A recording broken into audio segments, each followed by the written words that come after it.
ମଞ୍ଚାସୀନ ଅତିଥି ଏଠାରେ ଉପସ୍ଥିତ ସଜ୍ଜନ ମଣ୍ଡଳୀ ମୋର ଉପସ୍ଥିତ ପ୍ରିୟ ଛୋଟ ବଡ଼ ଭାଇ ଭଉଣୀମାନଙ୍କ ସ୍ନେହ। ଆଜିର ଏହି ପବିତ୍ର କ୍ରୀଡ଼ା ଦିବସ ବିଷୟରେ ମୋତେ କିଛି କହିବାର ସୁଯୋଗ ମିଳିଥିବାରୁ ମୁଁ ନିଜକୁ ଧନ୍ୟ ମନେ କରୁଅଛି।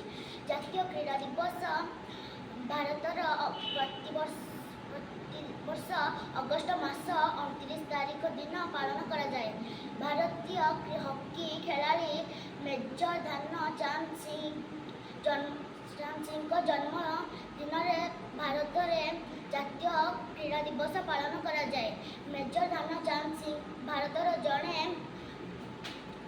କିମ୍ବଦନ୍ତୀ ହକି ଖେଳାଳି ଅଟନ୍ତି। ଜାତୀୟ କ୍ରୀଡ଼ା ଦିବସ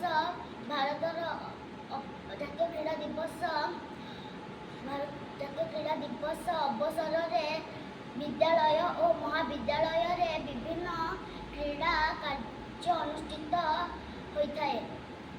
ଭାରତର ରାଷ୍ଟ୍ରପତି ଜାତୀୟ କ୍ରୀଡ଼ା ଦିବସରେ କିମ୍ବଦନ୍ତୀ ଖେଳାଳିମାନଙ୍କୁ ପୁରସ୍କାର ପ୍ରଦାନ କରିଥାନ୍ତି।